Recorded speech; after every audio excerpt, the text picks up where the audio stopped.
Hello my friends, my name is Catherine and today I'm going to show you how to be making some pattern weights out of simple things that you can get from your local craft store or hardware store.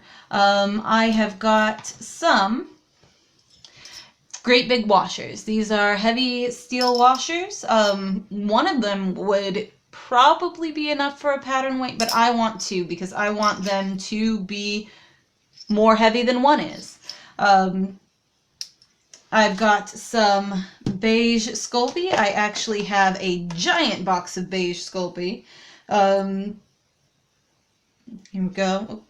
Anyway, I got distracted reading the box. So the first thing that I did was take all of my Sculpey that I wanted to use, my beige, pink, blue, and red, and condition it all. Then I separated the beige Sculpey into two parts. And rolled it into balls. Now I am taking one of those balls, half of the beige Sculpey, and kind of flattening it out. And go into something that's sort of round and kind of a disc. A little bit. Kind of, sort of, like that.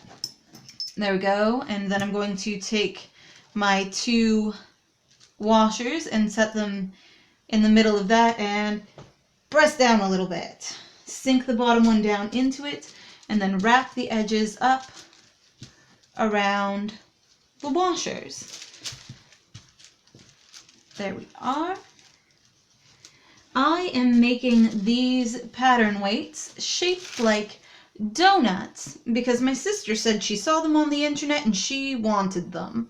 And her birthday is coming up, so I thought that I would make them for her, and since I was making pattern weights for her, why not make some for myself too? So I have got enough to make a dozen pattern weights, and I'm going to do 6 for her and 6 for me. Alright, there we go, that's all wrapped around. I'm going to take this other ball and smash it flat-ish, sort of, kind of. Flat enough anyway to sit on top of there and get pressed down in the middle and pressed down at the edges. There we are. Okay, now I'm just going to join that Sculpey together so that you can't hardly see the seam. In fact, I'm going to join it together so well that you can't see the seam. I don't want it to be visible. If I did end up with a visible seam, which I'm not going to because I'm just going to keep pinching and squishing until there isn't one, but if I did end up with a visible seam, I would cover it with frosting anyway. I've already pre-mixed some pink Sculpey and rolled it out flat to make my frosting with. Alright, and there we go. This, so far, is a disc of a pair of washers covered in beige Sculpey. Doesn't look like much. But I'm going to take and roll it on its edge, wobbling it back and forth and side to side to even out the outer edge, at least somewhat. There we are. And then I'm going to take my dotting tool that I use for just about everything and punch a hole in the middle and widen that hole wide enough that I can fit my dotting tool down through. There we go. Ended up pushing a little bit of clay up. That's okay. My dotting tool is now through and I can smooth down the clay that pushed out the back and smooth down the clay from the front side. And then what I'm going to do is put my dotting tool back through and wiggle it in a circle because I'm trying to curve the inside of the hole inside the donut because it's curved, and making a curve in this section is the hardest part of the whole thing. Although you can't really see it once you put the frosting on, I feel like authenticity is important. I just pulled the end out of my dotting tool. It's fine, I'll glue it back in later. Then I'm just going to take and smooth down those edges that were pushed through again, and maybe curve it to this side a little bit. There we go. And take and just smooth down those edges and smooth the outside in, and just keep sculpting and pushing around clay until I like it, which may take a second, you guys. Sometimes things aren't perfect straight off. You just gotta work it until it is. And also know when to quit. Don't keep working it after it's done, or as soon as it gets as good as it's ever going to be. Know when to stop, because you can keep working on things forever and ever and ever, and there comes a point when you're just not making it better. But I'm not at that point yet, so that's fine. Go roll the outside a bit more. Ooh. Drop it on some other colored clays. Smooth it inward from the outside and out from the inside.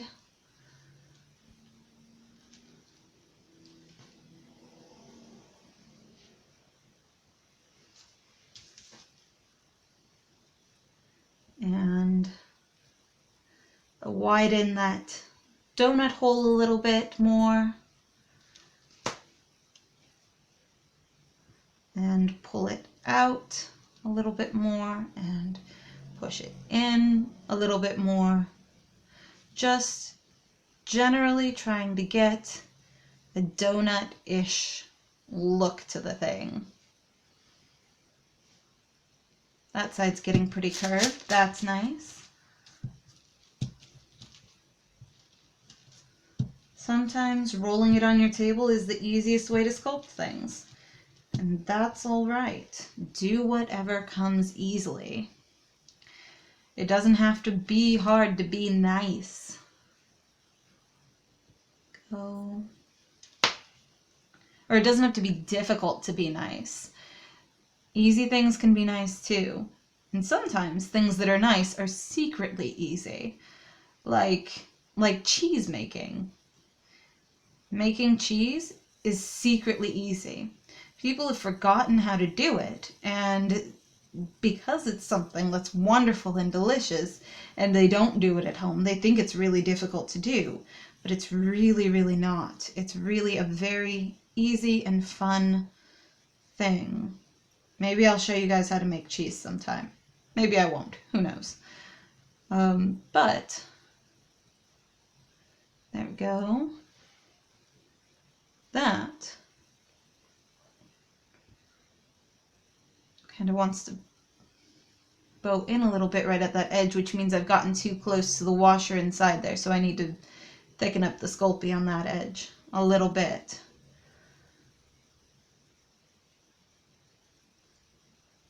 Go kind of smooth it out, because I pushed it together and it created a seam. And then roll this around the inside because it kind of got angled more than I wanted it to. And at this point, it's pretty much done and I'm just fiddling with it. This is the point where I need to say I'm stopping and it's good enough. So I'm going to say I'm stopping and it's good enough. I really, really will. One of these seconds. I'm not improving anything at this point. Okay, then I decide which side I like best, or which side I want to be the bottom side, I should say, because the top side you aren't going to see. It's going to be covered with frosting. There we go, I think it's that side. Okay, so I'm going to set it down onto the pink Sculpey that I rolled out really, really thin, and I'm going to cut a wavy shape right around the edge. And this wavy shape is going to be what creates the drips in the frosting. It's going to be what makes the frosting drip down the sides of the donut rather than sitting on top in a bland, boring ring. There we go. All right. And then press it down to the donut. And then from the back side, take my dotting tool and put a hole right in the center and widen that up a little bit. And then flip it over and press it down to the Sculpey on the inside so that it's smooth and even and nice and not coming apart, hopefully, but also not giving me an angle, please.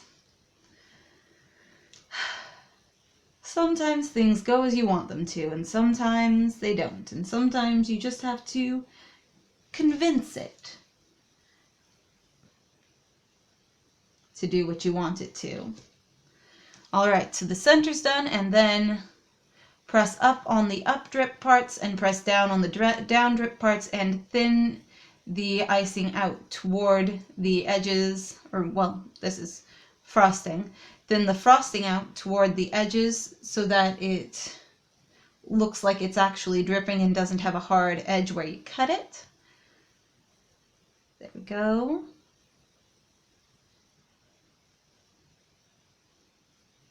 Because it should be thinner around the edges than it is at the top.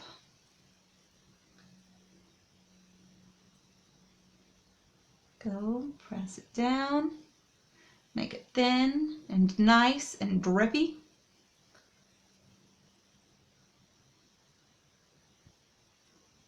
There we are. Like that. Sort of, kind of, a little bit.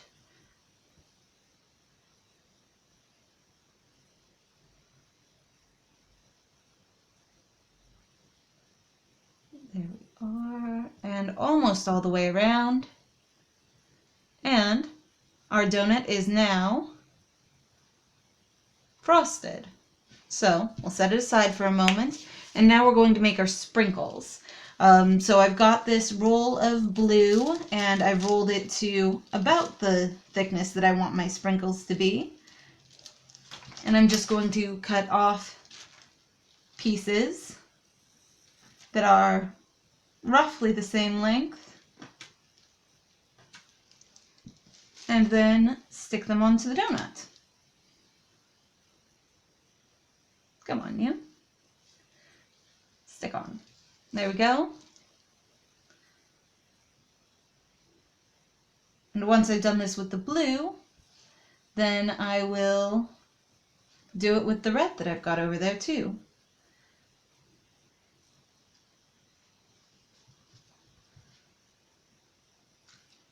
It wants to stick to itself too much. That's okay. We will cut it apart from itself. Alright, and some of them go down on the sides, and some of them sort of fall toward the middle. And maybe we want more blue sprinkles. So we can roll out a little bit more to the width that we like for sprinkles. And cut a couple more. There we go.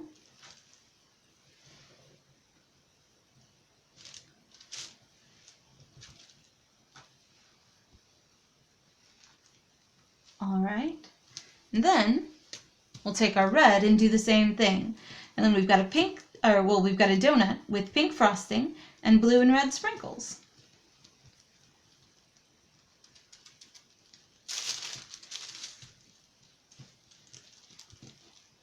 I have got enough of these washers here to double up and make 12 donuts.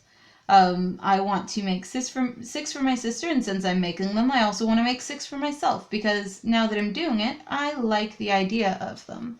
There we go.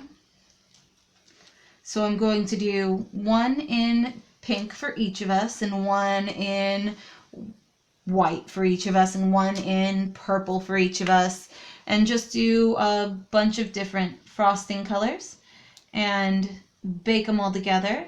And then I'm going to make a custom donut box for my sisters.